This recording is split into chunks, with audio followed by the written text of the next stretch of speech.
You're fast asleep. Then the phone rings, 3:14 a.m. You don't know it yet, but this call is the last normal moment of your old life. The voice on the other end says 4 words. The deal is dead. Your stomach drops. Your hands go cold. Everything you built, gone in a single sentence. But wait, rewind. Because to understand how you got to this moment, you have to go back, all the way back, back to when you had nothing at all. You're standing in a cramped apartment. The paint is peeling off the walls. Ramen boils on a 2-burner stove. Rent is overdue. Again. You have $11 in your checking account and one idea, an idea everyone told you was insane. Build a holding company, not a business, a machine that buys businesses. You don't have capital. You don't have connections. You don't even have a car that starts reliably. What you have is a spreadsheet, a phone with a cracked screen, and a refusal to quit. You start cold calling small business owners, plumbing companies, laundromats, car washes. Nobody returns your calls. Days pass, then weeks. You start to wonder if the idea was ever real, or just a story you told yourself to survive the boredom of an ordinary life. Like this video if you want to know exactly how the story ends. Subscribe now, because what happens next changes everything. Finally, someone picks up an old man who owns a car wash on the edge of town. His voice is tired, like he's been carrying something heavy for years. He wants out. You have no money to buy him out, so you do something risky, something your future self will look back on as the first real decision of your life. You structure a seller finance deal. He gets paid from future profits. You get the keys with nothing down. It shouldn't work. Everyone tells you it won't work. But it does. 3 months later, that car wash is profitable. Barely, but enough. Enough to prove the model. Enough to make you believe, just a little, that you're not insane. Word starts to spread in the strange, quiet way it does in small business circles. A local investor hears about you. He doesn't believe you're real.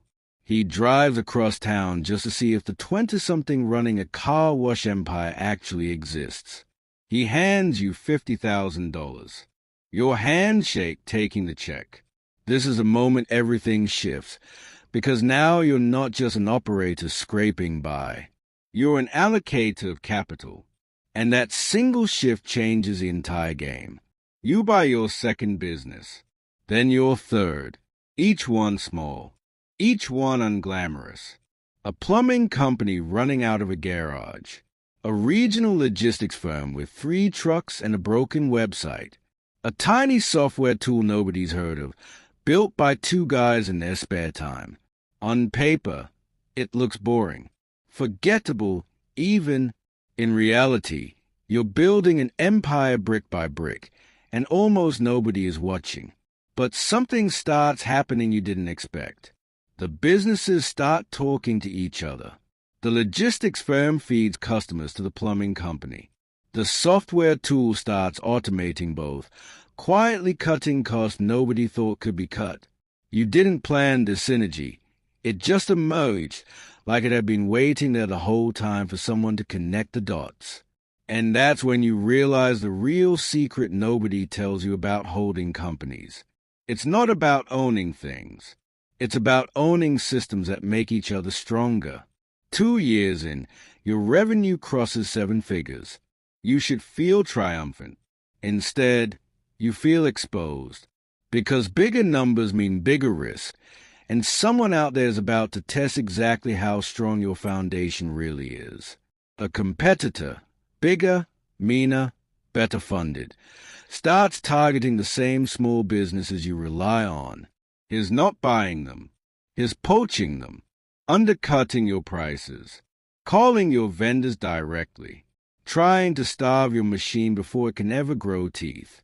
For the first time, you feel something close to fear. Real fear. The kind that keeps you staring at the ceiling at 2 a.m., running numbers in your head until they blur together into noise. You have a choice. Fold. Protect what you have. Play it safe. Live comfortably. Or go all in on a deal so large it terrifies you. A regional manufacturing company. 8 figures. More debt than you've ever touched in your life. One wrong move and everything collapses, taking the car wash, the plumbing company, all of it, down with it. You take the deal anyway, knowing full well that if this fails, there's no soft landing waiting for you, no fallback plan, no safety net, nothing left to catch you on the way down. The next 6 months are a blur of sleepless nights, brutal negotiations, and a bank that almost pulls out twice. You live off coffee and adrenaline and the quiet terror of watching your bank balance shrink. At one point, your lawyer looks you dead in the eye and tells you the deal might not survive the week. You don't sleep that night. You don't sleep the night after either.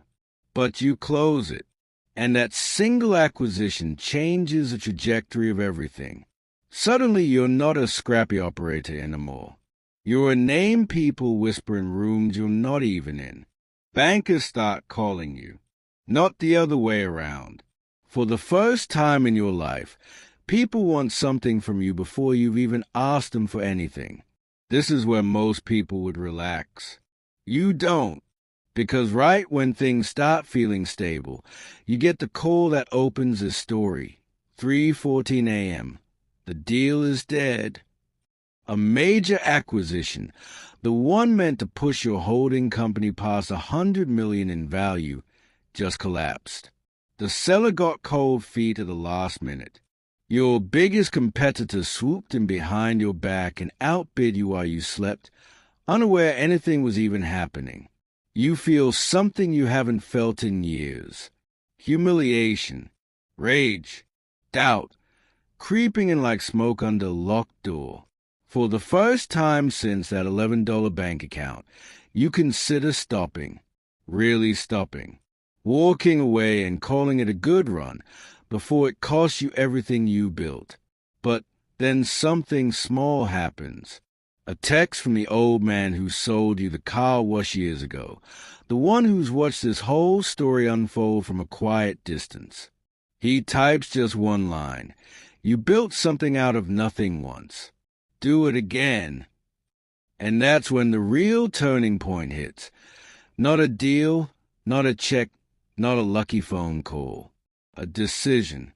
You stop chasing the deal that got away and start hunting for 3 smaller ones instead.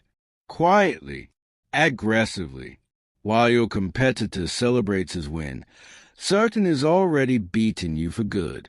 Within 4 months, you acquired all 3, a specialty insurance broker, a niche manufacturing supplier, and a logistics company that perfectly plugs into everything you already own.